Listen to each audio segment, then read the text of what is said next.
तो सभी दोस्तों को नमस्कार। हम लोग यहाँ पर आज डिस्कस कर रहे हैं हिस्ट्री ऑफ साइकोलॉजी। साइकोलॉजी को थोड़ा बहुत देख रहे हैं, उसके बाद हम लोग तो डिस्कस करेंगे जो परीक्षाओं में पूछा जाता है, बट थोड़ा सा बेसिक इंपॉर्टेंट था वो चीज़ डिस्कस करना, तो उसको हम लोग डिस्कस कर रहे हैं। तो पहले यहाँ पर देखेंगे हिस्ट्री ऑफ साइकोलॉजी के बारे में।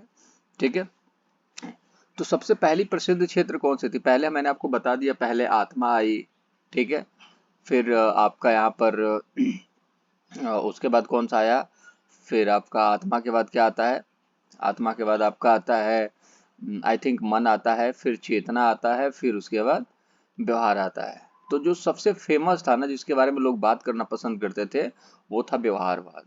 ठीक है, और फादर ऑफ बिहेवियरिज्म, व्यवहारवाद के पिता किसको कहा जाता है? जेवी वॉटसन को। इन्होंने क्या कहा था कि 5 साल तक का कोई भी बालक दे दो, ठीक है, मैं उसको जो चाहूंगा बना सकता हूँ। ठीक है, फिर अगर हम फर्स्ट वेव की बात करें, फर्स्ट वेव कब आई? तो वो कौन सी थी? व्यवहारवाद थी। अब यहाँ पर वेव का क्या मतलब है? फिर आप कहोगे कि सर ये क्या था? ये आत्मा का था, ये मन का था, चेतना का था, ये व्यवहार का था, तो ये क्या वेव नहीं था? पहला वेव तो आत्मा था? नहीं, पहला वेव आत्मा नहीं था। वेव मतलब ये होता है कि ऐसी चीज जो कि यहाँ पर आप देखोगे कि जिसके बारे में लोग बात करते हैं, ये तो विज्ञान है ना, आत्मा का विज्ञान, मतलब कि जो जिसमें आत्मा का अध्ययन करे उसको आत्मा का विज्ञान कहते हैं। ये फर्स्ट वेव ऑफ साइकोलॉजी जो था, मतलब इसके बारे में लोग बात कर रहे थे। दूसरी हम बात करें, अगर सेकेंड वेव के बारे में बात करें, तो पहला वेव व्यवहार हो गया, मान लीजिए व्यवहार हो गया। दूसरा वेव है जो साइकोलॉजी, तो लोग व्यवहार के बारे में बात कर रहे थे कि यार उसका व्यवहार ऐसा है, वो इंसान ऐसा हो सकता है।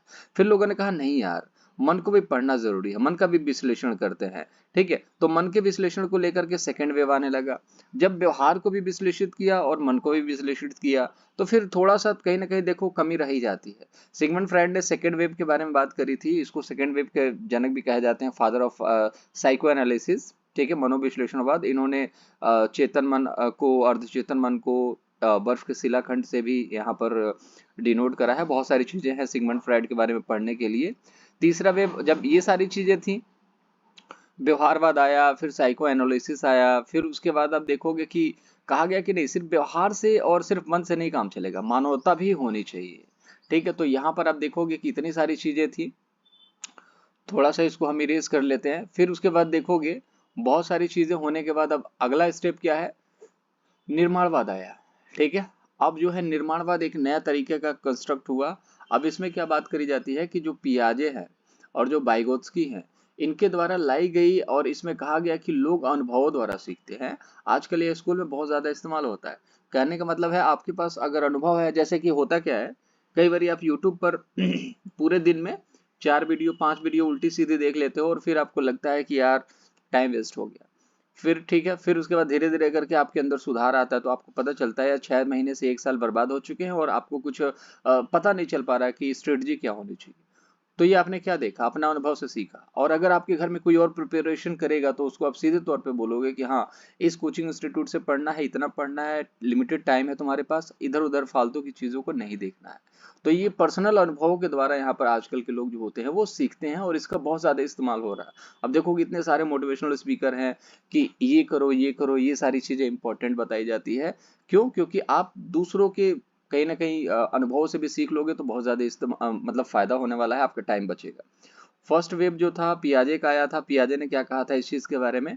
कॉग्निटिव के बारे में बात करी थी, रेडिकल के बारे में बात करी थी, पर्सनल बात करी थी, और इंडिविजुअल के बारे में बात करी थी। पियाजे का कहना यह था कि दिमाग के द्वारा बच्चा सीखता है।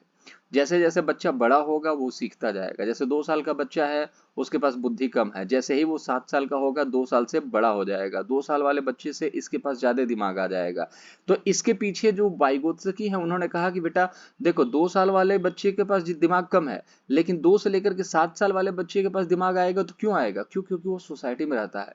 एक 2 साल के बच्चे को और उसी 2 साल के बच्चे को किसी से मिलने ना दिया जाए और वो बच्चा 7 साल का हो जाएगा, तो आपको क्या लगता है वो ऑटोमेटिक बहुत बड़ा विद्वान बन जाएगा? नहीं, उसको कम से कम सोसाइटी में रहना ही पड़ेगा। तो ये कुल मिला जुला करके देखिए कि ये सेकेंड वेव में वाइगोत्स्की जो है बाजी मारते हैं, लेकिन सिक्के के दोनों एक ही पहलू हैं। ये हेड है तो ये तेल है, और कभी कभी आपको देखोगे कि हेड भारी पड़ जाएगा, कभी कभी जो देखोगे तेल भारी पड़ जाएगा। चलिए आगे देख लेते हैं। इंपॉर्टेंट कुछ नोट्स हैं, जैसे कि 1890 में आप देखोगे तो विलियम जेम्स जो है प्रिंसिपल ऑफ साइकोलॉजी, इनकी पहली बुक थी साइकोलॉजी के ऊपर। ठीक है, तो पहली बुक थी किसके ऊपर, साइकोलॉजी के ऊपर। दूसरी हम बात करते हैं 1900 में फ्राइड ने साइको एनालिसिस के बारे में बताया था, ठीक है, फ्राइड ने साइको एनालिसिस। और मैंने क्या बोला, 1904 में यहाँ पर एक पुस्तक थी जिसके बारे में, विलियम मैकडूगल की पुस्तक थी, क्या पुस्तक का नाम है आप कमेंट बॉक्स में बता दीजिएगा अगर मन करे तो, ठीक है। वैसे कमेंट वगैरह तो आप लोग करते नहीं है, बट कमेंट करे तो मन बता दीजिएगा। 1904 में, जैसे इनकी आई थी 1900 में मन के सिद्धांत पर, साइक्लो एनालिसिस थ्योरी, उस पर 1904 में विलियम मैकडूगल ने अपने पुस्तक में इसकी आलोचना करी थी, ठीक है। 1904 में पॉलो को नोबेल मिला था, इंपॉर्टेंट नोट्स है देख लीजिएगा। 1924 में बिहेवियरिज्म बुक आई थी वॉटसन की, ठीक है, जिन्होंने व्यवहारवाद के जनक कहे जाते हैं। 1905 में फर्स्ट इंटेलिजेंस टेस्ट हुआ था बीने के द्वारा, ठीक है। 1911 में एनिमल इंटेलिजेंस बुक आई थी थॉर्नडाइक की। फर्स्ट लैब जो है 1879 में स्थापित हुआ था, ठीक है। फिर एजुकेशनल साइकोलॉजी के बारे में थोड़ा सा बात कर लेते हैं, ठीक है, थोड़ा सा एजुकेशनल साइकोलॉजी के बारे में बात कर लेते हैं। तो फादर ऑफ एजुकेशनल साइकोलॉजी किसको कहा जाता है, थॉर्नडाइक को कहा जाता है। यह लेक्चर मेथड को अच्छा मानते थे, कहने का मतलब है मैं क्या दे रहा हूँ आपको, लेक्चर ही तो दे रहा हूँ ना, तो जब मैं आपको लेक्चर दे रहा हूँ तो इसको ये अच्छा मानते थे, कहते थे लेक्चर मेथड बहुत बढ़िया होता है। सबसे पुराना यही है जिसको क्या कहते हैं, व्याख्यान विधि, व्याख्यान विधि तो कहते हैं ना इसको, ठीक है। तो ये इंपॉर्टेंट है, व्याख्यान विधि पहले जरूरी था क्योंकि उतने सारे प्रैक्टिकल चीजें नहीं थी करने के लिए, तो व्याख्यान विधि तो इंपॉर्टेंट है ही। अब आगे बात करते हैं, आगे क्या हुआ, जॉन डीवी आया और जॉन डीवी ने कहा कि आजकल इनके तरीके से ही पढ़ाई होती है, ठीक है। तो ये क्या कहते हैं, आकर ये कहते हैं कि नहीं, सिर्फ व्याख्या देने से काम नहीं चलेगा, टीचर को थोड़ा सा कुछ ऐसे भी प्रोजेक्ट बनाने पड़ेंगे, ऐसे भी क्वेश्चंस, ऐसे भी कुछ तरीके अपनाने पड़ेंगे जिससे बच्चे सिर्फ सुने नहीं, कुछ करें भी, ठीक है। जैसे आपने देखा कि बहुत सारी चीजों में देखा जाए, एनसीएफ में, आरटी में, हर जगह एनईपी में कुछ करके सीखने की बात की जाती है। तो मतलब बच्चा करके सीखेगा, मतलब कि पहले उसको प्रॉब्लम दीजिए, प्रॉब्लम का सॉल्यूशन निकालेगा तभी तो सीखेगा। तो उसको प्रोजेक्ट देंगे तभी तो प्रॉब्लम उसके सामने आएगा और वो फेस करेगा और उसकी सॉल्यूशन निकाल करके प्रॉब्लम प्रोजेक्ट को कंप्लीट करेगा। तो प्रोजेक्ट वर्क आजकल देखोगे हर एक छोटे छोटे बच्चे को भी प्रोजेक्ट वर्क मिलता है। तो आजकल छोटे बच्चों को सिखाने के लिए ना लेक्चर मेथड काफी नहीं है, क्योंकि अगर लेक्चर मेथड दोगे तो बच्चा कहेगा लेक्चर मत दो, हमें पता है, ठीक है। तो लेक्चर नहीं लेना चाहता कोई भी, आजकल कोई भी प्रैक्टिकल बनना चाहता है। आपने हमेशा देखा होगा बेटा लेक्चर मत दो, और एक चीज और बोला जाता है बेटा प्रैक्टिकल बनो, ठीक है। तो प्रैक्टिकल बनना बहुत इंपॉर्टेंट है। तो आज का ये टॉपिक पूरा था, आई होप आपको चीजें समझ में आई होंगी।